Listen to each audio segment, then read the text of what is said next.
السلام علیکم لالا ټول تکړه خیر دی کینه لکه کینه لالا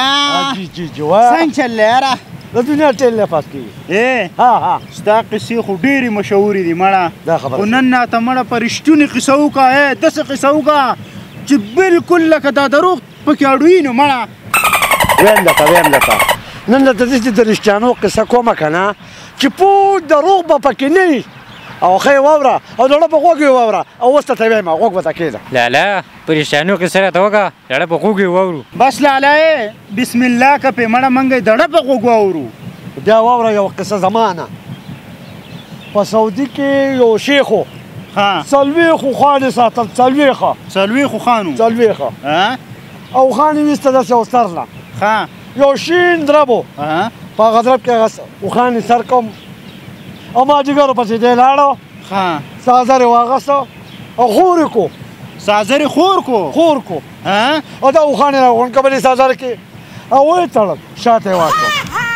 اله نه مړه او که نه چې شاته یې واچول روان دی ناګهانه یو کارغه راغی او هغه سازر یې هغه نه وتښته ویې وړې اله نه مړه او غوږ کېږده اوسه چې ویې وړه سره د څلوېښتو خوانو خوانې ویې وړه غوږ ورته کېږدی نو یو لور لګیا وه مور یې په سر کې سپږې کتې په کوم ځای کې په کور کې مړه ما یې که بهر نه کور کې مړه او که نه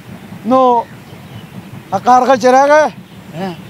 پانجه کې هغه چې څه وکړه مور یې دا د کارغه په خپو کې دا څه شی دی مور یې ورته داسې کاته ناګهانه کارغه نه پنډو کې راغی د مور په سترګه کې ولګېد څلوېښت خوان نه مور په سترګه کې ولګېد اله نه مړه و که نه هغه لور یې پسې ډېر راوګرځېده یاره هغه اوښان لاړه ورک شو په کوم ځای کې ورک شو په سترګه کې ورک شو زه رښتیا قسم درته وکړه لالا لیونی دې کړمه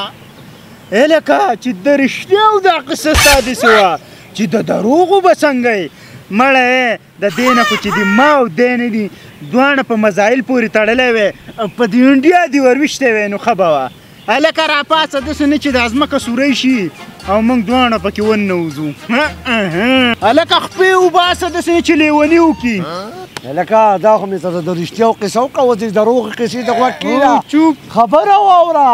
مطلبي خبره د دروغو ونه کې لاړو تنګ نه کوي ګوره ښه او زه یو راځې ما ته قصه وکړه چې نن مې د رښتیاو قصه وکړه یا له ژړا نه تښتېده راشئ اوس ورته وګورئ لکه چې بارودي قصه وه د هلکان ورته ټینګ نه شو ځکه خو واولېته وعلیکم سلام لالا خیر دی ښه برابر یې خیر دی لالا دا دوه کسان چې دا سیده پېژنې